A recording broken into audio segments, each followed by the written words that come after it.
ನಮಸ್ತೆ ವೀಕ್ಷಕರೇ, ನೀವು ನೋಡ್ತಾ ಇದ್ದೀರಾ ದೇವಿ ಮಹಾತ್ಮೆ ವಿಶೇಷ ಕಾರ್ಯಕ್ರಮಕ್ಕೆ ಸ್ವಾಗತ. ನಾನು ಪ್ರವೀಣಿ ದಾಸ್. ವೀಕ್ಷಕರೇ, ಕಳೆದ ಸಂಚಿಕೆಯಲ್ಲಿ ಒಂದಷ್ಟು ಮಾಹಿತಿಯನ್ನು ಗುರುಜಿಯವರು ನೀಡಿದರು ದೇವಿ ಪುರಾಣದ ಕುರಿತಾಗಿ. ಚಂಡಮುಂಡರ ವಧೆ ಆಗತ್ತೆ, ಅಂದ್ರೆ ಸಂಹಾರ ಮಾಡ್ತಾಳೆ. ತದನಂತರ ಚಾಮುಂಡಿ ತನ್ನ ಆಸ್ಥಾನಕ್ಕೆ ವಾಪಸ್ ಹಾಕ್ತಾಳೆ. ಹಾಗಿದ್ರೆ ಮುಂದೇನಾಗುತ್ತೆ? ಈ ಕಥೆಯ ಮುಂದುವರೆದ ಭಾಗವಾಗಿ ಗುರುಜಿಯವರು ಏನ್ ತಿಳಿಸ್ತಾರೆ ಇವತ್ತಿನ ಕಾರ್ಯಕ್ರಮದ ಮುಖಾಂತರವಾಗಿ ತಿಳ್ಕೊಳ್ಳೋಣ. ಅದಕ್ಕಿಂತ ಮುಂಚಿತವಾಗಿ ಇವತ್ತಿನ ಕಾರ್ಯಕ್ರಮದಲ್ಲಿ ನಮ್ಮೊಟ್ಟಿಗೆ ಇದ್ದಾರೆ ಆಧ್ಯಾತ್ಮಿಕ ಚಿಂತಕರಾಗಿರುವಂತಹ ಶ್ರೀ ರಾಮಕೃಷ್ಣ ಶಾಸ್ತ್ರಿಯವರು. ಮೊದಲನೇದಾಗಿ ಗುರುಜಿಯವ್ರನ್ನ ನಮ್ಮ ಕಾರ್ಯಕ್ರಮಕ್ಕೆ ಬರಮಾಡ್ಕೊಳ್ಳೋಣ. ಗುರುಜಿ ನಮಸ್ತೆ, ಕಾರ್ಯಕ್ರಮಕ್ಕೆ ಸ್ವಾಗತ. ನಮಸ್ಕಾರಮ್ಮ. ಪ್ರಣೋ ದೇವಿ ಸರಸ್ವತಿ ವಾಜೇಬಿರ್ವಾಜನೇವತಿ ಧೀನಾಮ ವಿತ್ರವತ್. ಗುರುಜಿ, ಕಳೆದ ಸಂಚಿಕೆಯಲ್ಲಿ ಚಾಮುಂಡಿ ತಾಯಿ ತನ್ನ ಆಸ್ಥಾನಕ್ಕೆ ವಾಪಸ್ ಆಗ್ತಾಳೆ. ಹಾಗಿದ್ರೆ ಮುಂದೆ ಏನಾಗುತ್ತೆ? ಹೋದ ಒಂದು ಭಾಗವನ್ನ ನಾವು ವೀಕ್ಷಕರಿಗೆ ತಿಳಿಸ್ಲೇಬೇಕು. ಚಂಡಮುಂಡರ ವಧೆಯನ್ನ ಯಾರು ಕೇಳ್ತಾರೋ ನೋಡಿ, ನಾವು ಪ್ರತಿ ಇದ್ರಲ್ಲೂ ಹೇಳ್ತಾ ಇದೀವಿ, ಚಂಡಮುಂಡರ ಕಥೆಯನ್ನ ಯಾರು ಕೇಳ್ತಾರೋ ಅವರಿಗೆ ಕೆಲವು ದೋಷಗಳು ಅಂತ, ದುಸ್ವಪ್ನಗಳು ಅಂತ ಕರಿತೀವಿ. ಮಲ್ಕೊಂಡಿದ್ದಾಗ ಕೆಟ್ಟ ಕೆಟ್ಟ ಸ್ವಪ್ನಗಳು ಬರ್ತಕ್ಕಂಥದ್ದು, ಯಾವುದೋ ಒಂದು ಹಿಡಿದ ಕೆಲಸ ಸಾಧಿಸೋದಕ್ಕೆ ನಿಧಾನ ಆಗ್ತಾ ಇರ್ತಕ್ಕಂಥದ್ದು, ಯಾರೋ ಒಬ್ರು ಬಾಸು ಮನೆಯಲ್ಲೋ ಅಥವಾ ಆಫೀಸ್ನಲ್ಲೋ ಇನ್ನೆಲ್ಲೋ ಒಂದು ಕಡೆ ಅವ್ರಿಗೆ ತೊಂದರೆ ಕೊಡ್ತಾ ಇರ್ತಕ್ಕಂಥದ್ದು, ಅಥವಾ ಇನ್ನೇನಾದ್ರೂ ಒಂದು ಭಯ ಕಾಡ್ತಕ್ಕಂಥದ್ದು, ಈ ಥರದ್ದೇನಾದ್ರೂ ಇದ್ರೆ ಈ ಒಂದು ಚಂಡಮುಂಡರ ವಧೆ, ಧೂಮ್ರಲೋಚನನ ವಧೆಯನ್ನ ಕೇಳಿದ್ರೆ ಪರಿಹಾರ ಆಗುತ್ತೆ ಅಂತ. ಆಶ್ಚರ್ಯ ಆಗ್ಬೋದು ನಿಮ್ಗೆ. ಇದನ್ನ ಮಲ್ಕೊಳ್ಳೋಕೆ ಒಂದ್ಸತಿ ಜ್ಞಾಪಿಸ್ಕೊಂಡು ಮಲ್ಕೊಂಡ್ರೆ ಸಾಕ್ರಿ, ಅದು ಆ ದುಸ್ವಪ್ನಗಳು ಅದು ಇದು ಎಲ್ಲ ಕಡಿಮೆ ಆಗ್ಬಿಡುತ್ತೆ, ಹೊಟ್ಟೋಗುತ್ತೆ, ಏನು ಇರಲ್ಲ. ಇದರದೆಲ್ಲ ಪ್ರಾಕ್ಟಿಕಲ್ ಆಗಿ ನಡೆದಿರತಕ್ಕಂಥದ್ದು. ಹಾಗಾಗಿ ಈ ಒಂದು ನಾವು ಈ ದೇವಿ ಮಹಾತ್ಮೆಯನ್ನು ನಾವೇನು ಹೇಳ್ತಾ ಇದ್ದೀವಿ, ಅದು ಇಂತಹ ಒಂದು ಒಳ್ಳೆ ಕಾರ್ಯಗಳಿಗೋಸ್ಕರವೇ ಅಲ್ವಾ. ಹಾಗಾಗಿ ಚಂಡಮುಂಡರ ಕಥೆ ಆಯ್ತು ಅಂತ ಹೇಳಿದಾಗ ಅಲ್ಲಿಂದ ಮುಂದಕ್ಕೆ ಬಹಳ ರೋಚಕವಾಗಿರ್ತಕ್ಕಂಥ ವಿಚಾರಗಳನ್ನ ನೋಡಿ, ನಾವು ಪ್ರತಿಯೊಂದು ಎಪಿಸೋಡ್ನಲ್ಲಿ ಕೂಡ ಹೇಳ್ತಾ ಹೋಗ್ತಾ ಆ ರೋಚಕತೆ ಜಾಸ್ತಿ ಆಗ್ತಾ ಇರುತ್ತೆ. ಯಾಕೆ ಅಂತಂದ್ರೆ, ಮೊದಲನೇದ್ರಲ್ಲಿ ಇವರು ವಿಷ್ಣುವಿನ ಜೊತೆ ಯುದ್ಧ ಮಾಡಿದ್ದು ಮಧುಕೈಟಭರ ಯುದ್ಧ ಅಂತ ಆಯ್ತು. ಆಮೇಲೆ ಮಹಿಷಾಸುರ ಹೇಗೆ ಹುಡ್ತಾ ಅಂತಕ್ಕಂಥದ್ದು, ಆಮೇಲೆ ಆ ಮಹಿಷಾಸುರನ ಸಂಹಾರ ಹೇಗಾಯ್ತು, ಆ ಪರಿವಾರ ಏನಾಯ್ತು, ಆಮೇಲಿಂದ ನಮ್ಮ ಈ ಚಂಡಮುಂಡರು ಬಂದಿದ್ದು, ಅಮ್ನೋರು ಬಂದಿದ್ದು, ದೇವತೆಗಳು ಪ್ರಾರ್ಥನೆ ಮಾಡಿದ್ದು, ಹೀಗೆ ಕಥೆ ಹೇಳ್ತಾ ಬರ್ತಾ ಇದ್ವಿ. ಧೂಮ್ರಲೋಚನ ವಧೆ ಆಯ್ತು, ಚಂಡಮುಂಡರ ವಧೆ ಆಯ್ತು, ಮುಂದಕ್ಕೇನು ಅನ್ನೋದವಾಗ ಬಹಳ ರೋಚಕ. ಅಂಬಿಕೆ ಕೂತ್ಕೊಂಡಿದ್ದಾಳೆ. ಇಲ್ಲಿ ಮೀಟಿಂಗ್ ನಡೀತಾ ಇದೆ, ಶುಂಭರ ಒಂದು ಆಸ್ಥಾನದಲ್ಲಿ ಮೀಟಿಂಗ್ ನಡೀತಾ ಇದೆ. ಏನಪ್ಪಾ, ಹೋದವರೆಲ್ಲ ವಾಪಸ್ಸೇ ಬರ್ತಾ ಇಲ್ಲ ಅಂತ ಹಿಂಗನ್ಸ್ಬೇಕು. ಏನ್ ಸೈನ್ಯ ಕಳಿಸ್ತೀನಿ, ವಾಪಸ್ಸೇ ಬರಲ್ಲ, ಹೋಗ್ತಾರೆ, ಹೋದವ್ರು ಹೋದ ಅಷ್ಟೇ, ಹೋಗ್ಬಿಟ್ಟು ಬರ್ತೀನಿ, ಬರೋದೇ ಇಲ್ಲ, ಹೋಗ್ತಾ ಇದ್ದಾರೆ. ಇದಕ್ಕೇನಾದ್ರು ಒಂದು ಪರಿಹಾರ ಮಾಡಬೇಕು, ಯಾರು ಒಬ್ರು ಸರಿಯಾಗಿರೋ ಇನ್ನೂ ಸ್ಟ್ರಾಂಗ್ ಆಗಿರೋರು ಕರೆಸ್ಬೇಕು ಅಂತ ಹೇಳಿ ಮೀಟಿಂಗ್ ಮಾಡ್ತಾ ಇದ್ದಾಗ ಬರೀ ಸೈನ್ಯ ಹೋದ್ರೆ ಆಗೋದಿಲ್ಲ. ಯಾರೋ ಇನ್ನೊಬ್ಬ ರಾಕ್ಷಸನ್ ಕಳಿಸ್ಬಿಟ್ಟು ಯುದ್ಧ ಮಾಡ್ಕೊಂಡ್ ಬಾ ಅಂತ ಸೈನ್ಯ ಕಳಿಸಿದ್ರೆ ಇದು ಆಗೋದಿಲ್ಲ. ಎಂಥವನ್ನ ಹೋಗ್ಬೇಕು ಅಂತಂದ್ರೆ ಅವ್ರ ಕೈಲಿ ಅದನ್ನ ಕಂಟ್ರೋಲ್ ಮಾಡಕ್ ಆಗ್ಬಾರ್ದು, ಅಂಥ ಒಬ್ಬರನ್ನ ಕಳಿಸ್ಬೇಕು ಅಂತ. ಆಗ ರಕ್ತ ಬೀಜಾಸುರ ಅಂತ ಒಬ್ಬ ರಾಕ್ಷಸ, ಜ್ಞಾಪಕ ಇದೆಯಾ? ಯಾರಿದು? ರಂಭಾ. ಜ್ಞಾಪಕ ಇದೆಯಾ? ಮಹಿಷಾಸುರ ಹುಟ್ಟಿದ ಕತೆ ನಾವು ಜ್ಞಾಪಕ ಇಟ್ಕೊಂಡ್ರೆ ಇದು ಜ್ಞಾಪಕ ಬರುತ್ತೆ. ಆ ತಾಯಿ ಹೊಟ್ಟೆಯಿಂದ ಮಹಿಷಾಸುರ ಈಚೆ ಬಂದು ಹಾಗೆ ಅವನು ಹೋದ. ಅವನ ಜೊತೆ ಇದ್ದಂತ ಅವನ ತಂದೆ ರಂಭ, ಅವನು ಮುಂದೆ ರಕ್ತ ಬೀಜಾಸುರನ ಹುಡ್ತಾನೆ ಅಂತ ನಾನು ಹೇಳಿದ್ದೆ. ಬಂದಾಗ ನಾನು ರೋಚಕ ಕಥೆ ನಿಮ್ಗೆ ಹೇಳ್ತೀನಿ ಅಂತ ಹೇಳಿದ್ದೆ. ಆ ರೋಚಕವಾದ ಸಂದರ್ಭ ಇದೇನೆ, ಗೊತ್ತಾಗ್ತಾ ಇದೆಯಾ? ಈ ರಕ್ತ ಬೀಜಾಸುರ ಅಂತಂದ್ರೆ ಅವನ ಹೆಸರೇ ನೋಡಿ ಎಷ್ಟು ಚೆನ್ನಾಗಿದೆ, ರಕ್ತ ಬೀಜ ಅಸುರ. ಅವನ ವಿಶೇಷತೆ ಏನು ಅಂದ್ರೆ, ಅವನು ಸಹಸ್ರಾರು ವರ್ಷಗಳ ಕಾಲ ತಪಸ್ ಮಾಡ್ತಾನೆ ಈಶ್ವರನ ಕುರಿತು ತಪಸ್ ಮಾಡ್ತಾನೆ. ಇವ್ರು ತಪಸ್ ಮಾಡೋದೇ ಇಲ್ಲ ಬ್ರಹ್ಮನ್ ಕುರಿತು, ಇಲ್ಲ ಈಶ್ವರನ ಕುರಿತು, ವಿಷ್ಣುನ್ ಕುರಿತು ಮಾಡೋದಿಲ್ಲ. ಯಾಕೆಂದ್ರೆ ಅವನು ಅಸುರರನ್ನ ಸಂಹಾರ ಮಾಡೋದೇ ಅವನು ಕಮಿಟ್ಮೆಂಟ್. ಹಾಗಾಗಿ ಇವರಿಬ್ರು ತಪಸ್ ಮಾಡಿದ ತಕ್ಷಣ ಬೋಲಾಶಂಕರ, ನೀನೇನ್ ಕೇಳಿದ್ರು ಕೊಟ್ಬಿಡ್ತೀನಿ ಕಣಯ್ಯ ಅಂತ.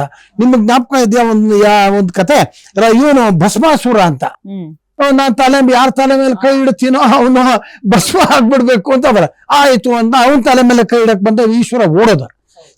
ಇದು ವರ ಕೊಟ್ಬಿಡ್ತಾರೆ, ಕೊಟ್ಟ ಮೇಲೆ ಇದೆಯಲ್ಲ ಬ್ರಾಹ್ಮಣ.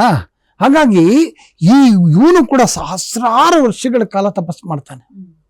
ತಪಸ್ ಮಾಡಿ ಈಶ್ವರನ ಹತ್ರ ವರ ಪಡ್ಕೊಂಡ್ಬಿಡ್ತಾನೆ. ಏನು ಅಂತಂತಂದ್ರೆ ಈ ಭೂಮಿಯಲ್ಲಿ ನನ್ನ ಜಯಿಸೋ ಅಂತವರೇ ಇರಬಾರದು ಅಂತ. ಅವಾಗ ಜಯಿಸೋ ಅಂತವರೇ ಇರಬಾರದು ಅಂದ್ರೆ ನಿನ್ಗೆ ಅಪೂರ್ವವಾಗಿರ್ತಕ್ಕಂಥ ಶಕ್ತಿ ಏನಾದ್ರು ಬೇಕಾ ಕೇಳು, ಕೊಡ್ತೀನಿ ಅಂತಾನೆ. ಅವಾಗ ಹೇಳ್ತಾನೆ, ಈಗ ಸಾಯಿಸ್ಬೇಕು ಅಂತಂದ್ರೆ ಅಲ್ಲಿ ಅವನಿಂದ ರಕ್ತ ಈಚೆ ಬಿಡಬೇಕು. ರಕ್ತ ಒಂದು ತೊಟ್ಟು ಭೂಮಿ ಮೇಲೆ ಬಿದ್ರೆ ನನ್ನ ಹತ್ರ ಎಷ್ಟು ಶಕ್ತಿ ಇದೆಯೋ, ನನ್ನ ಹತ್ರ ಎಷ್ಟು ಶಕ್ತಿ ಇದೆಯೋ ಅಷ್ಟೇ ಶಕ್ತಿಶಾಲಿ ಆ ಕ್ಷಣ ಹುಟ್ಟು ಬಿಡ್ಬೇಕು ಆ ರಕ್ತದಿಂದ. ಗೊತ್ತಾಗ್ತಾ ಇದೆಯಾ? ಯಾವಾಗ ಅವನು ನನ್ನ ಹತ್ರ ಎಷ್ಟು ಅವನ ನೋಡಿ ಕತ್ತರಿಸಿದ ತಕ್ಷಣ ಎಷ್ಟು ಬಿಂದು ರಕ್ತಗಳು ನೆಲದ ಮೇಲೆ ಬಿದ್ದೋಗುತ್ತೆ. ಪ್ರತಿ ಒಂದು ಬಿಂದು ಕೂಡ ಒಂದೊಂದೊಂದೊಂದು ರಾಕ್ಷಸರಾಗಿ ಹುಟ್ಟುಬಿಟ್ರೆ, ಹೌದು, ರಕ್ತದಲ್ಲಿ ಎಷ್ಟು ಬಿಂದುಗಳಿದೆ ಅಷ್ಟು ರಾಕ್ಷಸರು ಹುಡ್ತಾ ಹೋಗ್ತಾ ಇದ್ದಾರೆ ಇವನೊಬ್ಬನಿಂದ. ಇಂತಹ ಅಪಾರವಾಗಿರ್ತಕ್ಕಂಥ ಶಕ್ತಿಯನ್ನು ಹೊಂದಿರತಕ್ಕಂತಹ ಈ ರಕ್ತ ಬೀಜಾಸುರನನ್ನ ಕಳಿಸ್ತಾನೆ. ನೋಡಿ, ಇದರಲ್ಲಿ ನಾವು ಇನ್ನೊಂದು ಹೇಳಬೇಕು. ನಮ್ಮ ಈ ಆಟಂ ಬಾಂಬ್ ಅಂತ ಏನ್ ಹೇಳ್ತೀವಿ, ಒಂದ್ಸತಿ ಅದು ಬಾಂಬನ್ನ ಹಾಕ್ಬಿಟ್ರೆ ಅದೇನಾಗತ್ತೆ, 1 2 1 4 2 ಇರೋದು 5 5 ಇರೋದು 10 10 ಇರೋದು ಹೆಂಗೆ ಮಲ್ಟಿಪಲ್ ಆಗ್ತಾ ಹೋಗುತ್ತೆ ಅಂತ ಒಂದು ಶಕ್ತಿ ಆ ಥರದ್ದೊಂದು ಆಗಿನ ಕಾಲಕ್ಕೆ ಈ ತರ. ಹಾಗಾಗಿ ಇವನ್ನ ಕೊಲ್ಲೋದಕ್ಕೆ ಚಾನ್ಸೇ ಇಲ್ಲ. ಇವನ್ ಕೊಂದ್ರೆ ಸಾಕು, ಇನ್ನೊಬ್ಬ ಹುಟ್ಕೋತಾನೆ, ಇನ್ನೊಬ್ಬ ಕೊಂದ್ರೆ ಇನ್ನೊಬ್ಬ ರಕ್ತ ಹುಟ್ತಾನೆ ಇರ್ತಾರೆ. ಇದು ಒಂಥರ ನಡ್ಕೊಂಡು ಹೋಗ್ತಾ ಇರ್ತೀವಿ. ಈಗ ಹೆಂಗ್ ಎಷ್ಟು ಜನನ್ನ ಕೊಲ್ಲೋದು? ಅಂತಹ ವೀರನಾಗಿರ್ತಕ್ಕಂತಹ ಈಶ್ವರನಿಂದ ವರ ಪಡೆದಿರ್ತಕ್ಕಂತಹ ಈ ರಕ್ತ ಬೀಜಾಸುರನನ್ನ ಯುದ್ಧಕ್ಕೆ ಕಳಿಸ್ತಾರೆ. ಯಾವಾಗ ಇವರು ಆ ರಕ್ತ ಬೀಜಾಸುರನನ್ನ ಯುದ್ಧಕ್ಕೆ ಕಳಿಸ್ದಾಗ ಏನಾಗತ್ತೆ, ಇವಳು ನೋಡ್ತಾಳೆ, ದೂರದಿಂದ ನೋಡ್ತಾಳೆ, ವಿಪರೀತವಾಗಿರ್ತಕ್ಕಂಥ ಸೈನ್ಯದ ಜೊತೆ ಅವ್ನು ಬರ್ತಾ ಇದ್ದಾನೆ. ಯಾಕೆ ಈಗಾಗಲೇ ಅನೇಕ ಸಹಸ್ರ ಜನ ರಾಕ್ಷಸರು ಸತ್ತೋಗ್ಬಿಟ್ಟಿದ್ದಾರೆ. ಹಂಗಾಗಿ ಇವನಿನ್ನೂ ಒಂದು 3-4 ಜನ ಜೊತೆ ಕರ್ಕೊಂಡು ಹೋಗಿಲ್ಲ, ಲಕ್ಷಗಟ್ಲೆ ರಾಕ್ಷಸನ್ ಕರ್ಕೊಂಡು ಹೋಗ್ತಾನೆ. ಎಲ್ಲ ರಥ, ಕುದುರೆ, ಆನೆ ಅನ್ಕೊಂಡು ಎಲ್ಲಾ ತರ ಮೇಲೆ ಹೋಗಿ ಯುದ್ಧಕ್ಕೆ ನಿಂತಿದ್ದಾನೆ. ಆಮೇಲೆ ಇವನು ನಿಂತ್ಕೊಂಡು ಹೇಳ್ತಾನೆ, ನೀನು ಅವ್ರನ್ನೆಲ್ಲ ಕೊಂದ ಹಾಗೆ, ಧೂಮ್ರಲೋಚನನ್ನ ಕೊಂದಿದ್ದ ಹಾಗೆ, ಚಂಡಮುಂಡ್ರನ್ನ ಕೊಂದ ಹಾಗೆ ನೀನು ನನ್ನ ಕೊಲ್ಲೋದಿಕ್ ಸಾಧ್ಯ ಇಲ್ಲ. ನನ್ನ ಹತ್ರ ಅಪಾರವಾಗಿರ್ತಕ್ಕಂಥ ಶಕ್ತಿ ಇದೆ ನನ್ನ ಹತ್ರ. ನೀನು ನನ್ನ ಮಾತನ್ನ ಈಗಲೂ ಹೇಳ್ತೀನಿ, ನೀನು ಬಂದು ಶರಣಾಗಿ ನಮ್ಮ ಮಹಾರಾಜನನ್ನ ಮದುವೆ ಮಾಡ್ಕೊಂಡು ನಾನು ನಿನ್ನ ಬಿಟ್ಟು ಬಿಡ್ತೀನಿ. ನಾನ್ ಸುಲಭದಲ್ಲಿ ಸಾಯುವಂತ ಅವಳನ್ನ ನಿನಗೆ ನಾನು ಗೆಲ್ಲೋದಕ್ಕೆ ಸಾಧ್ಯನೇ ಇಲ್ಲ. ನೀನು ಈಗಲೂ ಅವಕಾಶ ಕೊಡ್ತೀನಿ, ನೀನ್ ನನ್ನ ಜೊತೆ ಬಂದ್ಬಿಡು ಅಂತ ಕರೀತಾನೆ. ಅವಳು ತಿರ್ಗಾ ಹೇಳ್ತಾಳೆ, ನೀನು ಬಂದಿರೋದು ಯುದ್ಧಕ್ಕೆ, ನೀನು ಯುದ್ಧ ಮಾಡುವ ಅಷ್ಟೇ, ಬೇರೆ ಮಾತೇ ಆಡ್ಬೇಡ ನೀನು, ನನ್ನ ಹತ್ರ ಕಾಂಪ್ರಮೈಸು ಅವೆಲ್ಲ ಏನೂ ಇಲ್ಲ, ಯುದ್ಧ ಮಾಡುವ ಅಷ್ಟೇ, ಬಂದಿದ್ದೆ ಯುದ್ಧ ಮಾಡುವಂತ. ಯಾವಾಗ ಅಷ್ಟು ರೌದ್ರವಾಗಿ ಅವಳು ಮಾತಾಡ್ತಾಳೆ, ಆಗ ಯುದ್ಧ ಪ್ರಾರಂಭ ಆಗಬೇಕು ಅನ್ನೋ ಸಂದರ್ಭಕ್ಕೆ ಜಗನ್ಮಾತೆ ಏನ್ ಮಾಡ್ತಾಳೆ, ಅವಳ ಹತ್ರ ಇದ್ದಂತ ಶಕ್ತಿಗಳು, ನವಶಕ್ತಿ ಅಂತ ಕರಿತೀವಿ, ಬ್ರಾಹ್ಮಿ, ಮಾಹೇಶ್ವರಿ, ಕೌಮಾರಿ, ವೈಷ್ಣವಿ, ವಾರಾಹಿ, ಇಂದ್ರಾಣಿ, ಚಾಮುಂಡಿ, ನಾರಸಿಂಹಿ, ಯಾಮ್ನಿ ಅಂತ ಕರೀತಾರೆ. ಇಲ್ಲಿ ನಾವು ಒಂದೊಂದು ತಿಳ್ಕೋಬೇಕು. ದೇವಸ್ಥಾನಗಳಿಗೆ ಹೋದಾಗ ನವದುರ್ಗೆಯರು ಅಂತ ಕರಿತೀವಿ ಅಲ್ವಾ. ಇಂದ್ರಾಣಿ ಅಂದ್ರೆ ನಾವು ನಮ್ಮ ವೀಕ್ಷಕರಿಗೆ ಇದ್ರ ಬಗ್ಗೆ ನಾನು ತಿಳುವಳಿಕೆ ಕೊಡ್ಬೇಕು. ಯಾಕಂದ್ರೆ ಈ ನವದುರ್ಗೆಯರು ಬಂದ್ರು, ಯುದ್ಧ ಮಾಡಿದ್ರು, ಹೀಗಾಗೋಯ್ತು ಅನ್ನೋದಕ್ಕಿಂತ ನವದುರ್ಗೆಯರು ಯಾರಂತ ಎಷ್ಟೋ ಪಾಪ ನಮ್ಮ ವೀಕ್ಷಕರಿಗೆ ನವದುರ್ಗೆಯರು ಗೊತ್ತಿರುತ್ತೆ, ಕೆಲವ್ರು ಗೊತ್ತಿರುತ್ತೆ, ಡೀಟೇಲ್ ಆಗೂ ಗೊತ್ತಿರುತ್ತೆ. ಆದ್ರೆ ನಮ್ಮ ಒಂದು ಪ್ರಯತ್ನದಲ್ಲಿ ಅವ್ರು ಹೇಳೋಣ ಅಂತ. ಬ್ರಾಹ್ಮಿ, ಮಾಹೇಶ್ವರಿ, ಕೌಮಾರಿ, ವೈಷ್ಣವಿ, ವಾರಾಹಿ, ಇಂದ್ರಾಣಿ, ಚಾಮುಂಡ, ದುರ್ಗಾ, ನಾರಸಿಂಹಿ ಮತ್ತು ಯಾಮಿ, 10 ಜನ. ಆದ್ರೆ ಈ ಬ್ರಾಹ್ಮಿ ಅಂತಕ್ಕಂಥವಳು ಯಾರು ಅಂತಂದ್ರೆ, ನಿಮಗ್ ಜ್ಞಾಪಕ ಇದೆ, ನಾವು ಈ ಅಮ್ಮನವರು ಹೇಗೆ ಫಾರ್ಮೇಶನ್ ಆಯ್ತು ಅಂತ. ಎಲ್ಲ ದೇವತೆಗಳ ಶಕ್ತಿ ಅವರ ಹತ್ರ ಇದ್ದಂತಹ ಒಂದು ತೇಜಸ್ಸಿನಿಂದ ಆಯ್ತು ಅಂತ. ಹಾಗೆ ಬ್ರಹ್ಮನ ತೇಜಸ್ಸಿನಿಂದ ಒಂದು ಹೆಣ್ಣು ಈಚೆ ಬರ್ತಾ ಇದ್ದಾಳೆ, ಅವಳೇ ಬ್ರಾಹ್ಮಿ. ಅವಳ ಕೈಯಲ್ಲಿ ಏನಿರುತ್ತೆ ಅಂತಂದ್ರೆ ಜಪಮಣಿ ಮತ್ತು ನೀರು. ಬ್ರಾಹ್ಮಿ ಅವಳು ಬ್ರಹ್ಮನ ತೇಜಸ್ಸಿನಿಂದ ಇದ್ದಂಥವಳು ಬ್ರಾಹ್ಮಿ. ಯಾಕಿದ್ದನ್ನು ಹೇಳ್ತಾ ಇದ್ದೀನಿ ಅಂತಂದ್ರೆ, ಇಲ್ಲಿ ಪುರುಷರಿಗೆ ಅವಕಾಶ ಇಲ್ಲ. ವರ ಇದೆ ಎಲ್ಲ ಜ್ಞಾಪಕ ಇದೆಯಾ ನಿಮ್ಗೆ? ಇಲ್ಲಿ ನಾವು ಯೋಚನೆ ಮಾಡ್ಬೇಕು, ಅವರೇ ಬ್ರಹ್ಮನೇ ಬರ್ಬೋದಾಗಿತ್ತಲ್ಲ, ಯಾಕೆ ಇವ್ರು ಹೆಂಗಸರು ಕಳಿಸ್ತಿದ್ದಾನೆ ಅಂದ್ರೆ ಇವ್ರ ನಾನು ಆಗಲ್ವಲ್ಲ, ಅವ್ನು ವರ ಹಂಗೆ ಪಡೆದಿರೋ ತಾನೆ, ಹೆಣ್ಣು ಮಕ್ಕಳಿಂದ ನನಗ್ ಪ್ರಾಣ ಹೋಗ್ಲಿ ಪರವಾಗಿಲ್ಲ ಅಂತ. ಹಾಗಾಗಿ ಇವ್ರುಗಳು ಈ ರೂಪದಲ್ಲಿ ಬರ್ತಾ ಇದ್ದಾರೆ. ಸೊ ಕರೆಕ್ಟ್ ಆಗಿ ಹೇಳ್ತಾ ಇದ್ದೀನಿ ಈಗ ಅಲ್ವಾ. ಸೊ ಬ್ರಾಹ್ಮಿ ಅಂತಂದ್ರೆ ಬ್ರಹ್ಮನ ರೂಪವನ್ನು ಹೊಂದಿರತಕ್ಕಂಥವಳು. ಹಾಗೆ ಬ್ರಾಹ್ಮಿ, ಮಾಹೇಶ್ವರಿ, ಮಹೇಶ್ವರನ ರೂಪ ಅವಳು. ಈಗ ಬ್ರಾಹ್ಮಿ ಏನ್ ಮಾಡ್ತಾಳೆ, ಇವನು ವಾಹನ ಯಾವುದು, ಹಂಸದಿಂದ ಅವಳು ಬಂದಿದ್ದಾಳೆ. ಮಾಹೇಶ್ವರಿ ಅಂದ್ರೆ ಯಾರು? ಮಹೇಶ್ವರನ ರೂಪ. ನಂದಿ ಮೇಲೆ ಕೂತಿದ್ದಾಳೆ, ತ್ರಿಶೂಲವನ್ನು ಹಿಡ್ಕೊಂಡಿದ್ದಾಳೆ, ಡಮರುಗವನ್ನು ಹಿಡ್ಕೊಂಡಿದ್ದಾಳೆ. ಹಾಗೆ ಈ ಒಂದು ಮಾಹೇಶ್ವರಿ ರೂಪದಲ್ಲಿ ಆಕೆ ಬಂದಿದ್ದಾಳೆ. ಬ್ರಾಹ್ಮಿ ಮಾಹೇಶ್ವರಿ ವೈಷ್ಣವಿ, ವಿಷ್ಣುವಿನ ಅಂಶದಲ್ಲಿ ಶಂಖ ಚಕ್ರ ಗದಾ ಪದ್ಮಗಳನ್ನ ಹಿಡ್ಕೊಂಡು ಬಂದಿರತಕ್ಕಂತಹ ಮಾಹೇಶ್ವರಿ ವೈಷ್ಣವಿ. ವಾರಾಹಿ, ಹಂದಿಯ ಮುಖ. ವರಾಹ ಅಂದ್ರೆ ವಾರಾಹಿ. ಈ ವಾರಾಹಿ ಎಷ್ಟು ಪವರ್ಫುಲ್ ಅಂತಂದ್ರೆ ವೀಕ್ಷಕರು ಒಂದು ತಿಳ್ಕೋಬೇಕು ದಯವಿಟ್ಟು.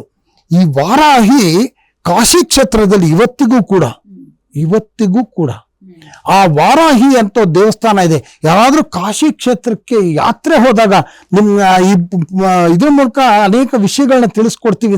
ಕತೆ ಹೇಳೋದ್ರ ಜೊತೆಗೆ ಇದನ್ನು ಹೇಳಬೇಕು. ಸೊ ಆವಾಗ ಅಲ್ಲಿ ಹೋದಾಗ ಜ್ಞಾಪಿಸ್ಕೊಂಡು ಹೇಳ್ತಾರೆ. ಕಾಶಿನಲ್ಲಿರ್ತಕ್ಕಂತಹ ವಾರಾಹಿ ಏನಂದ್ರೆ ರಾತ್ರಿ ಹೊತ್ತಿನಲ್ಲಿ ಈ ಒಂದು ಬ್ರಾಹ್ಮಿ ಮುಹೂರ್ತದಲ್ಲಿ ಆಕೆ ಸಂಚಾರವನ್ನು ಮಾಡ್ತಾಳಂತೆ ಕಾಶಿನಲ್ಲಿ. ಆಮೇಲೆ ಅವಳು ಗುಡಿಗೆ ಸೇರ್ಕೋತಾಳೆ. ನಿಮಗೆ ಗೊತ್ತಿರಲಿ, ಬೆಳಗ್ಗೆ ಹೊತ್ತು ತೆಗೆಯೋದೇ ಇಲ್ಲ ಅದನ್ನ, ಗೊತ್ತಾ? ಬರೀ ಆ ಬ್ರಾಹ್ಮಿ ಹೊತ್ತಲ್ಲಿ ಮಾತ್ರ ಅದನ್ನ ಪೂಜೆ ಮಾಡಿ ಆ ದೇವಸ್ಥಾನ ಕ್ಲೋಸ್ ಮಾಡ್ಬಿಡ್ತಾರೆ. ಹಾಗಾಗಿ ಅಂತ ಪವರ್ಫುಲ್ ಆಗಿರ್ತಕ್ಕಂತಹ ಆ ಬ್ರಾಹ್ಮಿ, ಆ ಯಮ್ಮ ಸುಮ್ಮನೆ ಬ್ರಾಹ್ಮಿನ ನೆನೆಸ್ಕೊಂಡು ಮಲ್ಕೊಂಡ್ಬಿಟ್ರೆ ಸಾಕ್ರಿ, ನಿಮ್ಗೆ ಯಾವ ದುಸ್ವಪ್ನಾನು ಇಲ್ಲ, ಎಂಥದ್ದು ಇಲ್ಲ. ನೀವು ಅನ್ಕೊಂಡಿದ್ದು ಆಗ್ಬೇಕು ಅಂದ್ರೆ ಅವಳನ್ನ ನೆನೆಸ್ಕೊಂಡ್ರೆ ಸಾಕು. ಅಷ್ಟು ಪವರ್ಫುಲ್ ಆಕೆ. ಅವಳು ಅದು ಇನ್ನು ಕೋಡು ಅಂತ ಕರೀತಾರೆ ಇದಕ್ಕೆ, ದವಡೆಗಳು. ಅದನ್ನ ಇಟ್ಕೊಂಡು ಆಕೆ ಅದೇ ಬ್ರಾಹ್ಮಿ, ಕೂರೆಹಲ್ಗಳು ಬ್ರಾಹ್ಮಿ. ಚಕ್ರ ಎಲ್ಲ ಇರುತ್ತೆ ಅವ್ರಿಗೆ. ಬಹಳ ಪವರ್ಫುಲ್ ತಾಯಿ ಅವಳು ಬ್ರಾಹ್ಮಿ. ಇದ್ರ ಬಗ್ಗೆ ಈಗ ಇನ್ನೊಂದು ಅವಕಾಶ ಇದ್ದಾಗ ಹೇಳೋಣ. ಬ್ರಾಹ್ಮಿ ಬಹಳ ಪವರ್ಫುಲ್ ದೇವ್ರಿ. ಒಂದು ಇದು ಅದಕ್ಕೇನೆ ಈ ಉತ್ತರ ಕನ್ನಡದಲ್ಲಿ ಇದು ಯಾವ್ದೋ ಒಂದು ಸಿನಿಮಾ ಬಂದಿತ್ತು ನೋಡಿ,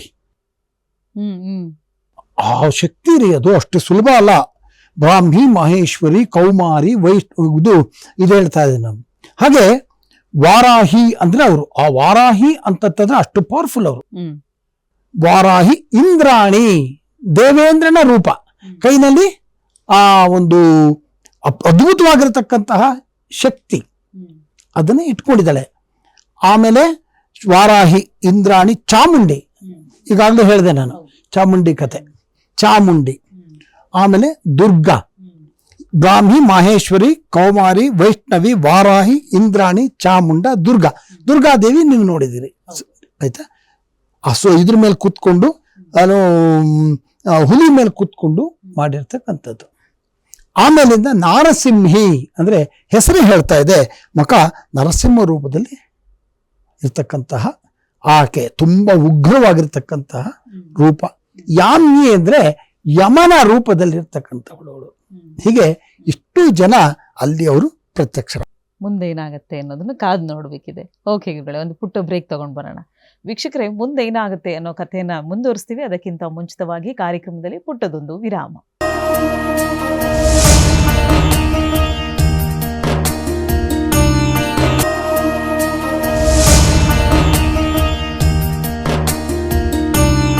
ವಿರಾಮದ ಬಳಿಕ ಕಾರ್ಯಕ್ರಮಕ್ಕೆ ಮತ್ತೊಮ್ಮೆ ಸ್ವಾಗತ. ವೀಕ್ಷಕರೇ, ಇವತ್ತಿನ ಕಾರ್ಯಕ್ರಮದ ಮುಖಾಂತರವಾಗಿ ಸಾಕಷ್ಟು ಮಾಹಿತಿಯನ್ನು ಗುರುಜಿಯವರು ನಮಗೆ ನೀಡ್ತಾ ಇದ್ದಾರೆ. ಗುರುಜಿಯವ್ರನ್ನ ನೀವು ನೇರವಾಗಿ ಬಂದು ಭೇಟಿ ಆಗಬೇಕು, ನಿಮ್ಮಲ್ಲಿರುವಂತಹ ಸಮಸ್ಯೆಗಳಿಗೆ ಪರಿಹಾರ ಬೇಕು ಅಂದ್ರೆ ನೀವು ಮಾಡಬೇಕಾಗಿರೋದು ಇಷ್ಟೇ. ನಿಮ್ಮ ಟಿವಿ ಸ್ಕ್ರೀನ್ ಮೇಲೆ ಕಾಣ್ತಾ ಇರುವಂತಹ ನಂಬರ್ಗೆ ಕರೆ ಮಾಡಿ ಒಂದು ಅಪಾಯಿಂಟ್ಮೆಂಟ್ನ ಫಿಕ್ಸ್ ಮಾಡಿಕೊಂಡು ತದನಂತರ ನೀವು ಗುರುಜಿಯವ್ರನ್ನ ಭೇಟಿ ಆಗಬಹುದಾಗಿದೆ. ಇನ್ನು ಕಥೆಯನ್ನ ಮುಂದುವರಿಸೋಣ. ಗುರುಜಿ, ಬಹಳ ಕುತೂಹಲದಿಂದ ನಾನು ಕಾಯ್ತಾ ಇದ್ದೀನಿ ಮುಂದೆ ಏನಾಗಬಹುದು ಅನ್ನೋದನ್ನ. ಬ್ರಾಹ್ಮಿ ಮಹೇಶ್ವರಿ ಕೌಮಾರಿ ವೈಷ್ಣವಿ ವಾರಾಹಿ ಇಂದ್ರಾಣಿ ಚಾಮುಂಡಿ ದುರ್ಗಿ ನಾರಸಿಂಹಿ ಮತ್ತೆ ಯಾಮ್ಯ, ಇಷ್ಟು ಜನ ಎದುರುಗಡೆ ಇದ್ದಾರೆ. ಅವರುಗಳು ಈ ಯುದ್ಧದಲ್ಲಿ ಪಾಲ್ಗೊಳ್ತಾರೆ. ಲಕ್ಷಗಟ್ಟಲೆ ರಾಕ್ಷಸರು ಆ ಯುದ್ಧದಲ್ಲಿ ಪಾಲ್ಗೊಂಡಿದ್ದಾರೆ ಆ ಕಡೆಯಿಂದ. ಈ ಕಡೆ ಇವರುಗಳು ಯುದ್ಧಕ್ಕೆ ನಿಂತಿದ್ದಾರೆ. ದೇವತೆಗಳು ಆಗಸದಲ್ಲಿ ಆ ಮೋಡದ ಹಿಂಭಾಗದಲ್ಲಿ ನಿಂತು ವೀಕ್ಷಿಸ್ತಾ ಇದ್ದಾರೆ. ಋಷಿ ಮುನಿಗಳೆಲ್ಲ ಈ ಕಡೆ ಆ ಕಡೆ ಅಗೋಚರವಾಗಿ ನಿಂತು ವೀಕ್ಷಿಸ್ತಾ ಇದ್ದಾರೆ ಮುಂದೆ ಏನಾಗುತ್ತೆ ಅಂತ. ಯಾಕೆಂದ್ರೆ ಒಂದು ರಕ್ತ ಬೀಜಾಸುರ. ಇವರು ಬರೀ ಹೆಂಗಸರುಗಳು, ಗಂಡಸರು ಹೋಗೋದಿಕ್ಕೆ ಆಗೋದಿಲ್ಲ. ಏನಪ್ಪ ಕಥೆ ಅಂತ ಒಬ್ಬರಿಗೂ ಅದೇನು ಹೇಳ್ತಾರಲ್ಲ ಈ ಕ್ರಿಕೆಟ್ ಮ್ಯಾಚ್ಗಳಲ್ಲಿ 1 ಬಾಲ್ 1 ರನ್ ಅಂತ, ಹಿಂಗಿರ್ತಾರೆ. ಮೊನ್ನೆ ರೀಸೆಂಟ್ ಆಗಿ ಆಯ್ತು ನೋಡಿ, ಇಂಡಿಯಾ ಪಾಕಿಸ್ತಾನ್ ಮ್ಯಾಚ್. ಹಾಗೆ ಹೀಗೆ ಕುತ್ಕೊಂಡು ಉಸಿರು ಬಿಗಿ ಹಿಡಿದು ನೋಡ್ತಿದ್ದಾರೆ ಏನಾಗುತ್ತೆ ಅಂತ. ಸುಮ್ಮನೆ ನಾವು ಅದನ್ನ ಇಮ್ಯಾಜಿನ್ ಮಾಡ್ಕೊಳ್ರಿ, ಯಾರು ಗೆಲ್ತಾರೋ ಯಾರು ಸೋಲ್ತಾರೋ ಏನಪ್ಪ, ಇಷ್ಟು ಟೈಟ್ ಆಗಿದೆ ಆ ಪರಿಸ್ಥಿತಿ. ಎಲ್ಲ ಉಸಿರು ಬಿಗಿ ಹಿಡಿದು ನೋಡ್ತಾ ಇದ್ದಾರೆ. ಶುರುವಾಯ್ತು ಯುದ್ಧ. ಓ ಅಂತ ಯುದ್ಧ ಆಗ್ತಾ ಇದೆ. ಬ್ರಾಹ್ಮಿ, ಮಹೇಶ್ವರಿ, ಕೌಮಾರಿ, ವೈಷ್ಣವಿ, ವಾರಾಹಿ, ಇಂದ್ರಾಣಿ, ಚಾಮುಂಡಿ ಅವರವರವರ ಅಸ್ತ್ರಗಳನ್ನ ಪ್ರಯೋಗ ಮಾಡಿ ಇರ್ತಕ್ಕಂಥ ರಾಕ್ಷಸನ್ನೆಲ್ಲ ಬಾಡ್ದು ಬಿಸಾಕ್ತಾ ಇದ್ದಾರೆ. ಇವನು ರಕ್ತ ಬೀಜಾಸುರ ಹಿಂಗೆ ಕೂತ್ ನೋಡ್ತಾ ಇದ್ದಾನೆ ಏನಾಗ್ತಾ ಇದೆ ಅಂತ. ಹೀರೋ ಅಲ್ವಾ ಈಗ ಅವನು. ಸೊ ಕಾಯ್ಕೊಂಡು ಕೂತ್ಕೊಂಡಿದ್ದಾನೆ, ನೋಡ್ತಾನೆ ಏನಾಗ್ತಾ ಇದೆ ಏನಾಗ್ತಾ ಇದೆ ಏನಾಗ್ತಾ ಇದೆ ಅಂತ ನೋಡ್ತಾನೆ. ಏನೋ ರಾಕ್ಷಸರೆಲ್ಲ ಅಲ್ಲಾಡ ಹೋಗ್ತಾ ಇದ್ದಾರೆ. ಯಾಕಂದ್ರೆ ಇವರೆಲ್ಲ ಎಲ್ಲರೂ ದೇವಿಗಳು, ಸ್ತ್ರೀ ಶಕ್ತಿ. ಆ ಶಕ್ತಿಯಿಂದ ಇವುಗಳಿಗೆ ಏನು ಅಲ್ಲಾಡ್ತಾ ಇದ್ರು, ಇವ್ರ ಕೈಲಿ ಏನು ಮಾಡೋಕ್ಕಾಗ್ತಾ ಇಲ್ಲ. ಎಷ್ಟೋ ದಿನ ಇದಾಗ್ಬಿಟ್ರು. ಕಾಳಿ ಅಂತೂ ಹಾಗಾಗಿ ನೀನು ನಿಂತಾ ಇದ್ದಾಳೆ, ಏನಿದು ಏನು ಗಾಬರಿಯಿಂದ ಬಿಟ್ಟ. ಅವಾಗ ರಕ್ತ ಬೀಜಾಸುರ ಏನ್ ಮಾಡ್ತಾನೆ, ಇದು ನಾನು ಕೂತ್ರು ಸರಿ ಹೋಗಲ್ಲ, ಮಾಡ್ತೀನಿ ತಡಿ ಏನ್ಬಿಟ್ಟು ಎದ್ರಾಗ ಬಂದು ನಿಂತು ಬಿಟ್ಟು ಪಟ ಪಟ ಪಟ ಪಟ ಪಟ ಅಂತ ಸಾವಿರಾರು ಬಾಣ ಬಿಟ್ಬಿಡ್ತಾನೆ. ನಮ್ಮ ಅಂಬಿಕೆ ಏನ್ ಮಾಡ್ತಾಳೆ, ಇದನ್ನ ನೋಡಿ ಆಕೆ ಪ್ರಹಾರವನ್ನ ಮಾಡ್ತಾಳೆ. ಅವನು ಏನೇನು ಮಾಡ್ದ ಅದಕ್ಕೆಲ್ಲ ಆಂಟಿ ಆಗಿ ಮಾಡ್ತಾಳೆ. ಅದೆಲ್ಲ ನಿಷ್ಫಲವಾಗ್ತಾ ಇರುತ್ತೆ. ಕಡೆಗೆ ಈ ಬ್ರಾಹ್ಮಿ, ಮಹೇಶ್ವರಿ ಅವ್ರೇನ್ ಮಾಡ್ತಾರೆ, ಅವ್ರ ಹತ್ರ ಇದ್ದಂತ ಶಸ್ತ್ರಗಳನ್ನ ಅವನ ಮೇಲೆ ಪ್ರಯೋಗ ಮಾಡ್ಬಿಡ್ತಾರೆ. ಯಾವಾಗ ಅವನ ಮೇಲೆ ಆ ಒಂದು ಅಸ್ತ್ರಗಳನ್ನ ಪ್ರಯೋಗ ಮಾಡಿದ್ರು ಅವನ ಶರೀರದಲ್ಲಿ ಇದ್ದಂತ ರಕ್ತ ನೆಲದ ಮೇಲೆ ಬಿದ್ದೋಯ್ತು. ಈಗ ಅಪಾಯ. ಯಾವಾಗ ಆ ದೇವಿಯರೆಲ್ಲ ಅವನ ಮೇಲೆ ಪ್ರಯೋಗ ಮಾಡ್ಬಿಟ್ರು ಅವನ ಶರೀರದಲ್ಲಿದ್ದಂತ ರಕ್ತ ನೆಲದ ಮೇಲೆ ಪಟ ಪಟ ಪಟ ಪಟ ಅಂತ ಬಿದ್ದೋಯ್ತು. ಈ ಒಂದೊಂದು ರಕ್ತದ ಕಣದಲ್ಲೂ ಒಂದೊಂದು ಇಷ್ಟು ಜನ ಎದ್ದೇಳ್ತಾ ಇದ್ದಾರೆ. ಏನು ಇವನಷ್ಟೇ ಪರಾಕ್ರಮಿಗಳು, ಇವನಷ್ಟೇ ಶಕ್ತಿಶಾಲಿಗಳು, ಏನು ಒಳ್ಳೆ ಹುಳುಗಳು ಹುಡ್ದಂಗೆ ಹುಡ್ತಾ ಇದ್ದಾರೆ, ಪಟಪಟ ಅಂತ ಹುಡ್ತಾ ಇದ್ದಾರೆ. ಏನಪ್ಪ ಏನಾಗ್ತಾ ಇದೆ ಅಂತ ಗೊತ್ತಾಗ್ತಾ ಇಲ್ಲ. ಅವರು ಏನು ಕಡಿಮೆ ಇಲ್ಲ, ಅವರೂ ಕೂಡ ಇವ್ರ ಮೇಲೆ ಬಾಣ ಪ್ರಯೋಗ ಮಾಡ್ತಾ ಇದ್ದಾರೆ. ಅವರು ರಕ್ತ ಸುರಿಯೋದು, ಅವ್ರು ಹುಟ್ಟೋದು, ಅವ್ರ ರಕ್ತ ಸುರಿಯೋದು ಹುಟ್ಟೋದು, ಇವ್ರು ಹೊಡಿತಾ ಇರೋದು, ಹೊಡೆದು ಇವ್ರಿಗೂ ಹೊಡೆದು ಏನ್ ಮಾಡೋದು ಗೊತ್ತಾಗ್ತಾ ಇಲ್ಲ. ದೇವತೆಗಳಿಗೆ ಉಸಿರು ನಿಂತೋಗ್ಬಿಟ್ಟಿದೆ. ಏನಪ್ಪ ಇದು ಏನಾಗ್ತಾ ಇದೆ ಅಂತ ಅವ್ರಿಗೆ ಗೊತ್ತಾಗ್ತಾನೆ ಇಲ್ಲ. ಇವನ್ನ ಹ್ಯಾಕ್ ಕಂಟ್ರೋಲ್ ಮಾಡೋದು? ಈಗ ಆಟಮ್ ಬಾಂಬು ಹಿರೋಶಿಮಾ ನಾಗಸಾಕಿ ಮೇಲೆ ಹಾಕಿದ್ದಾಗೋಯ್ತು. ಇವತ್ತಿಗೂ ಕೂಡ ಅದು ಮಲ್ಟಿಪ್ಲಿಕೇಶನ್ ಆಗ್ತಾ ಇದೆ. ಹಂಗಾಗೋಯ್ತು ಕತೆ. ಗೊತ್ತಾಗ್ತಾ ಇದೆಯಾ? ಏನ್ ಮಾಡೋದು ಗೊತ್ತಿಲ್ಲ. ಇದು ಹಿರೋಶಿಮಾ ನಾಗಸಾಕಿನೋ ಇನ್ನೇನೋ ಗೊತ್ತಿಲ್ಲ ಅಂತ. ಎಷ್ಟು ನಾವು ಆಲೋಚನೆ ಮಾಡ್ತೀವಿ. ಒಂದು ಆಟಮ್ ಬಾಂಬ್ ಬಿದ್ದಿದ್ದಕ್ಕೇನೆ ಇವತ್ತು ಕೂಡ ನಾವಂತೂ ತತ್ತರಿಸೋಗ್ತಾ ಇದ್ದೀವಿ, ಹೆದರ್ಕೋತಾ ಇದ್ದೀವಿ. ಹಂಗಾಗಿ ಅಲ್ಲಂತಹ ಒಬ್ಬ ರಾಕ್ಷಸ ಹುಟ್ಟುಬಿಟ್ಟಿದ್ದಾನೆ. ಬಿತ್ತು ರಕ್ತ ಅಂದ್ರೆ 100 ಜನ ಹುಟ್ಟುತ್ತಾ ಇದಾರಲ್ಲ, ಏನ್ ಮಾಡೋದು ಅಂತ ಗೊತ್ತಾಗದೆ ಅಂಬಿಕೆ ಏನ್ ಮಾಡ್ತಾಳೆ, ಕಾಳಿನ ಕರೀತಾಳೆ. ನೋಡು, ಈಗ ಇದಕ್ಕೆ ಪರಿಹಾರ ಅಂದ್ರೆ ನೀನೊಬ್ಳೇ. ಈಗ ನೀನೇನ್ ಮಾಡ್ತೀಯ ಅಂತಾನೆ ದೊಡ್ಡದಾಗಿರ್ತಕ್ಕಂಥ ಬಾಯಿ ತೆಗೆದ್ಬಿಡ್ಬೇಕು. ಬಾಯಿ ದೊಡ್ಡದಾಗಿ ತೆಗಿಬೇಕು. ನಿನ್ನ ನಾಲಿಗೆಯನ್ನ ಈ ಭೂಮಿ ಮೇಲೆ ಹರಡ್ಬಿಡ್ಬೇಕು. ನಾಲಿಗೆಯನ್ನು ಭೂಮಿ ಮೇಲೆ ಹರಡಬೇಕು. ಯಾವುದೇ ಕಾರಣಕ್ಕೂ ಆ ಒಂದು ರಕ್ತ ನೆಲದ ಮೇಲೆ ಬೀಳದೆ ಇದ್ದಾಗೆ ನೀನು ಕಂಟ್ರೋಲ್ ಮಾಡಬೇಕು. ಇಷ್ಟು ಮಾಡೋ ಕೆಲಸ ಆಗೋಯ್ತು ಅಂತ ಅಷ್ಟು ಹೇಳಿದ್ದೆ ಆ ಜಗನ್ಮಾತೆ, ಆ ಕಾಳಿ. ಅದಕ್ಕೆ ರೀ, ಕಾಳಿ ಅಂದ್ರೆ ಭಯ. ಹೌದು, ಅವಳು ಒಳೆದು ಬಿಟ್ರೆ ಎಲ್ಲೋ ಹೊರಟೋಗ್ಬಿಡ್ತೀರಿ. ರಾಮಕೃಷ್ಣ ಪರಮಹಂಸರು ಕಾಳಿ ಭಕ್ತ. ಕನಕದ ಇವರು ಕನ್ಯಾ ನಮ್ಮ ಇವರು ಕಾಳಿದಾಸ ಕಾಳಿ ಭಕ್ತ. ಕಾಳಿ ಅಂದ್ರೆ ಓ ರೀ, ಆ ಅಮ್ಮ ಒಲ್ದು ಬಿಟ್ರೆ ಸಾಕ್ರಿ, ಎಲ್ಲ ಹೊರಟೋಗ್ಬಿಡ್ತಾನೆ. ಪೆದ್ದಾಗಿದ್ದಂತ ಕಾಳಿದಾಸ, ನಾವು ಅವ್ರ ಕಾವ್ಯಗಳನ್ನು ಓದಿದ್ರೆ ಸಂಸ್ಕೃತದಲ್ಲಿ ಗೊತ್ತಾ, ಕಾಳಿದಾಸನ ಒಂದು ಆ ಶ್ಲೋಕಗಳು ಆ ಇದುಗಳು ನೋಡಿದ್ರೆ ಓದಿದ್ರೆ ಅರ್ಥವಾಗಲ್ಲ. ಯಾರಾದ್ರೂ ಗೈಡ್ ಮಾಡಬೇಕು, ಅಷ್ಟು ಪವರ್ಫುಲ್ ಆಗಿರೋ ಸಂಸ್ಕೃತ ಶ್ಲೋಕಗಳು.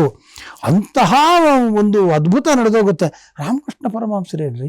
ಆಮೇಲೆ ತೆನಾಲಿ ರಾಮಕೃಷ್ಣ ಕೂಡ ನೋಡಿ ನಕ್ಕಿರ್ತಾನಲ್ಲ ಕಾಳಿ. ನೋಡಿ ಎಷ್ಟು ಇದಿದೆ. ಈ ಕಡೆ ನಮ್ಮ ಮುಂದೆ ನಡೆದಿರೋ ತಾನೆ ಇವೆಲ್ಲನೂ. ಅಂತಹ ಜಗನ್ಮಾತೆ ಕಾಳಿ ಆ ಯುದ್ಧದಲ್ಲಿ ಪಾಲ್ಗೊಂಡಿದ್ದಾಳೆ. ತನ್ನ ನೆಲದ ಮೇಲೆ ತನ್ನ ನಾಲಿಗೆಯನ್ನು ಹಾಸ್ಬಿಟ್ಟಿದ್ದಾಳಂತೆ. ಏನು ಯುದ್ಧ ನಡೀತಾ ಇದೆ. ಆ ರಕ್ತದ ಕಣಗಳೆಲ್ಲ ಇವಳು ಬಾಯಲ್ಲಿ ಬೀಳ್ತಾ ಇದೆ. ಇನ್ನೊಬ್ಬ ಹುಡ್ತಾ ಇಲ್ಲ. ಇವನು ಆಶ್ಚರ್ಯ, ಏನು ಹುಡ್ತಾನೆ ಇಲ್ವಲ್ಲ, ನೆಲದ ಮೇಲೆ ಬೀಳ್ತಾ ಇದೆ, ಹುಡ್ತಾ ಇಲ್ಲ. ಅವ್ರಿಗೆ ಗೊತ್ತಿಲ್ಲ ನಾಲ್ಗೆ ಕೆಳಗಡೆ ಹಾಸಿದಾಳೆ ಅಂತ. ಅವಾಗ ಯಾವಾಗ ಆ ರಕ್ತದ ಕಣಗಳು ನೆಲದ ಮೇಲೆ ಬಿದ್ದಿಲ್ಲ, ಈ ಬ್ರಾಹ್ಮಿ, ಮಹೇಶ್ವರಿ, ಕೌಮಾರಿ, ವೈಷ್ಣವಿ, ವಾರಾಹಿ ಇವ್ರೇನ್ ಮಾಡಿದ್ರು, ಇರೋರ್ನೆಲ್ಲ ಹೊಡ್ಕೊಂಡು ಬರ್ತಾ ಇದ್ರು. ಯಾವಾಗ ಅವ್ರು ಹೊಡೆದಾಗ ರಕ್ತ ನೆಲದ ಮೇಲೆ ಬಿತ್ತು, ಅವಳು ನಾಲ್ಗೆ ಮೇಲೆ ಬಿತ್ತು, ಅವಳು ಆಪೋಸ್ಟ್ನ ತಗೊಂತಾ ಇದ್ದ ಕುಡಿತಿದ್ದಾಳೆ, ನೆಲದ ಮೇಲೆ ಬೀಳ್ತಾ ಇಲ್ಲ. ಹಾಗಾಗಿ ಆ ಉಳಿದಂತ ರಾಕ್ಷಸರೆಲ್ಲರೂ ಸಂಹಾರ ಆಗ್ಬಿಡ್ತಾಳೆ, ಇವನೊಬ್ಬನೇ ಏಕಾಗಿ ಉಳಿದ್ಬಿಡ್ತಾನೆ. ಆವಾಗ ದೇವಿಯವರ ಮೇಲೆ ಒಂದು ಒಳ್ಳೆಯ ಅಸ್ತ್ರವನ್ನ ಪ್ರಯೋಗ ಮಾಡ್ತಾಳೆ. ಅವನು ಕೆಳಗೆ ಬೀಳ್ತಾನೆ. ಬಿದ್ದ ತಕ್ಷಣ ಆ ತಾಯಿ ಕಾಳಿ ಏನ್ ಮಾಡ್ತಾಳೆ, ನಾಲ್ಗೆಯಲ್ಲಿ ಅವನನ್ನು ಸುತ್ತಕೊಂಡು ನುಂಗ್ಬಿಡ್ತಾಳೆ. ತಿರ್ಗಾ ಅವನ ನೆಲದ ಮೇಲೆ ಬಿದ್ದರೆ ಹಂಗಾಗಿ ಅವನನ್ನು ನಾಲಿಗೆಯಲ್ಲಿ ಸುತ್ತಿ ಅವಳು ನುಂಗ್ಬಿಡ್ತಾಳೆ. ಹಾಗಾಗಿ ಆ ಯುದ್ಧದಲ್ಲಿ ಈ ರಕ್ತ ಬೀಜಾಸುರನ ಸಂಹಾರ ಆಗ್ಬಿಡುತ್ತೆ. ಅವಾಗ ಅಲ್ಲಿದ್ದಂತ ಉಸಿರು ಕಟ್ಕೊಂಡು ನಿಂತ್ಕೊಂಡಿದ್ರಲ್ಲ ದೇವತೆಗಳು, ಅಲ್ಲಿಂದ ಹೂ ಮಳೆಗರಿತಾರೆ, ಆ ಜಗನ್ಮಾತೆಯನ್ನ ಪ್ರಾರ್ಥನೆಯನ್ನ ಮಾಡ್ತಾರೆ. ಹೀಗೆ ಈ ರಕ್ತ ಬೀಜಾಸುರನ ವಧೆ ಆಯ್ತು ಅಂತ ವಿಚಾರವನ್ನ ಮತ್ತೆ ಈ ರಾಕ್ಷಸರು ಎದ್ದು ಬಿದ್ದು ಹೆದರ್ಕೊಂಡು ಶುಂಭನ ಹತ್ರ ಹೋಗ್ತಾರೆ. ಹೋಗಿ ಹೇಳ್ತಾರೆ, ಅಮ್ಮ ಕೆಲಸ ಆಗಿಲ್ಲ ಅಂತ ಹೇಳ್ತಾರೆ. ಇದು ಈ ರಕ್ತ ಬೀಜಾಸುರನ ಒಂದು ಕಥೆ. ಇನ್ನು ಗುರುಜಿ, ಇವತ್ತಿನ ಕಾರ್ಯಕ್ರಮದ ಮುಖಾಂತರವಾಗಿ ಇವತ್ತು ಯಾವ ಒಂದು ಮಂತ್ರವನ್ನ ಪಠಿಸೋದ್ರಿಂದ ನಮ್ಗೆ ಒಳ್ಳೇದಾಗತ್ತೆ, ಶುಭವಾಗುತ್ತೆ ಅಂತ ಹೇಳ್ತೀರಾ? ನೋಡಿ, ಇದು ಮಂತ್ರವನ್ನ ಪಠಿಸೋದು ಅನ್ನೋದಕ್ಕಿಂತಾನು ಈಗ ಮಂತ್ರ ಅಂತ ಹೇಳಿದ್ರೆ ಗುರುವಿನಿಂದ ಉಪದೇಶ ಆಗ್ಬೇಕು. ಯಾವುದೇ ಮಂತ್ರ ಆಗೋಗ್ಲಿ, ಗುರುವಿನಿಂದ ಅದು ಉಪದೇಶ ಆಗದೆ ಇದ್ರೆ ಬರೀ ಪುಸ್ತಕ ನೋಡ್ಕೊಂಡು ಕಲ್ತ್ಕೋತೀನಿ ಅಂತಂದ್ರೆ ಅದು ಫಲಾನೂ ಸಿಗಲ್ಲ, ಸರಿಯಾಗೂ ಇರೋ ತಪ್ಪಾಗ್ಬಿಡುತ್ತೆ. ಹಾಗಾಗಿ ಸಾಧಾರಣವಾಗಿ ಇಂತಹ ಒಂದು ಕಷ್ಟ ಕಾಲದಲ್ಲಿ ಕಲ್ತ್ಕೊಡ್ಬೇಕು ಅಂತಂತಂದ್ರೆ ದುಮ್ ದುರ್ಗಾಯೈ ನಮಃ, ಬಹಳ ಸುಲಭ, ಯಾರು ಬೇಕಾದ್ರೂ ಹೇಳ್ಬೋದು. ದುಮ್ ದುರ್ಗಾಯೈ ನಮಃ ಇದನ್ನ ಹೇಳ್ತಾನೆ ಇರ್ಬೋದು ಕಷ್ಟ ಕಾಲದಲ್ಲಿ. ದುಮ್ ದುರ್ಗಾಯೈ ನಮಃ, ದುಮ್ ದುರ್ಗಾಯೈ ನಮಃ, ದುಮ್ ದುರ್ಗಾಯೈ ನಮಃ ಅಂತ ಹೇಳ್ತಾ ಇದ್ರೆ ಅವಾಗ ಏನಾಗುತ್ತೆ, ಆ ತಾಯಿಯ ಅನುಗ್ರಹ ಆಗುತ್ತೆ. ಹಿಂದೆ ನಾನೊಂದು ಕಥೆ ಹೇಳ್ತಾ ಇದ್ದೆ. ಒಂದೇ ಒಂದು ಬೀಜಾಕ್ಷರವನ್ನ ಸಾವಿರಾರು ವರ್ಷಗಳ ಕಾಲ ಆ ಮಧು ಕೈಟಬರು ಹೇಳಿ ಅಮ್ಮನವರ ಅನುಗ್ರಹಕ್ಕೆ ಪಾತ್ರರಾಗುತ್ತೆ. ಒಂದೇ ಒಂದು ಬೀಜಾಕ್ಷರ. ನಾವು ಹೇಳ್ತಾ ಇರೋದು ದುಮ್ ದುರ್ಗಾಯೈ ನಮಃ, ತುಂಬಾ ಈಸಿ. ಹಾಗಾಗಿ ಇದನ್ನ ತುಮ್ ದುರ್ಗಾಯೈ ನಮಃ, ದುಮ್ ದುರ್ಗಾಯೈ ನಮಃ ಅಂತ ಹೇಳಿದಾಗ ಆ ಒಂದು ಶಕ್ತಿ ಅದ್ಭುತವಾಗಿ ಅಲ್ಲಿ ಸೇರ್ಕೋತಾ ಬರುತ್ತೆ. ಹಾಗಾಗಿ ಯಾರಿಗೂ ಕಷ್ಟನೂ ಇಲ್ಲ ಕಲ್ತ್ಕೊಳ್ಳೋದಿಕ್ಕೂ. ಇದರಲ್ಲೇನು ಗ್ರಾಮರು ಅಷ್ಟು ಕ್ಲಿಷ್ಟವಾಗಿದೆ ಇದೆ. ದುಮ್ ದುರ್ಗಾಯೈ ನಮಃ ಇಷ್ಟು ಹೇಳಿಬಿಟ್ರೆ ಖಂಡಿತವಾಗ್ಲೂ ಕೂಡ ಅವ್ರಿಗೆ ಎಲ್ಲ ರೀತಿಯಾಗಿರ್ತಕ್ಕಂಥ ಶಾಂತಿ ನೆಮ್ಮದಿ ಸಿಗುತ್ತೆ. ಹಾಗೂ ಇದನ್ನ ಈ ಕಥೆನ ನಾವು ಹೇಳ್ತಿರ್ತಕ್ಕಂಥ ಕಥೆನ ಅವರು ಕೇಳ್ತಾ ಇದ್ದಾರೆ. ಹಾಗಾಗಿ ಇದರಿಂದ ಖಂಡಿತವಾಗ್ಲೂ ಕೂಡ ಅವ್ರಿಗೆ ಒಳ್ಳೆಯ ಫಲಗಳಿದೆ, ಅಮ್ಮನವರ ಅನುಗ್ರಹ ಆಗುತ್ತೆ. ಯಾವ ರೀತಿಯಾಗಿರ್ತಕ್ಕಂಥ ಭಯ ಪಡಬೇಕಾದ ಅವಶ್ಯಕತೆ ಇಲ್ಲ. ನಿಜವಾಗ್ಲೂ ಕೂಡ ಇದು ಒಳ್ಳೆಯ ಶಕ್ತಿಯುತವಾಗಿರ್ತಕ್ಕಂಥ ಮಂತ್ರ, ಯಾರು ಬೇಕಾದರೂ ಹೇಳಬೇಕು. ಓಕೆ ಗುರುಗಳೇ, ಕೇಳಿಸ್ಕೊಂಡ್ರಿ ಅಲ್ಲ ವೀಕ್ಷಕರೇ, ಈ ಮಂತ್ರ ಬಹಳ ಸರಳವಾಗಿದೆ, ಹಾಗೆ ಅಷ್ಟೇ ಪವರ್ಫುಲ್ ಅಂತ ಗುರುಜಿಯವರು ಹೇಳ್ತಾ ಇದ್ದಾರೆ. ಈ ಮಂತ್ರವನ್ನು ಪಠಿಸೋದ್ರಿಂದ ನಿಮಗೆ ಶುಭವಾಗತ್ತೆ. ದುಸ್ವಪ್ನಗಳು ಅಂದರೆ ಕೆಟ್ಟ ಕನಸುಗಳು ಏನಾದರೂ ಬೀಳ್ತಾ ಇದ್ರೆ ಖಂಡಿತವಾಗಿಯೂ ಅದರಿಂದ ವಿಮುಕ್ತಿ ನಿಮಗೆ ಸಿಗುತ್ತೆ ಅಂತ ಗುರುಜಿಯವರು ಹೇಳ್ತಾ ಇದ್ದಾರೆ. ಇದನ್ನು ಯಾವುದೇ ರೀತಿಯಾದಂತಹ ವಯಸ್ಸಿನವರು ಕೂಡ ಹೇಳ್ಬಹುದಾಗಿದೆ, ಯಾವ ಸಮಯದಲ್ಲಿ ಬೇಕಾದರೂ ಕೂಡ ಹೇಳ್ಬೋದು ಅಂತ ಗುರುಜಿಯವರು ತಿಳಿಸ್ಕೊಟ್ಟಿದ್ದಾರೆ ಅಂತ ಹೇಳ್ತಾ ಇವತ್ತಿನ ಕಾರ್ಯಕ್ರಮವನ್ನು ಇಲ್ಲಿಗೆ ಮುಕ್ತಾಯಗೊಳಿಸ್ತಾ ಇದ್ದೀವಿ. ಮತ್ತೆ ನಿಮ್ಮ ಭೇಟಿ ಮುಂದಿನ ಸಂಚಿಕೆಯಲ್ಲಿ. ಧನ್ಯವಾದಗಳು.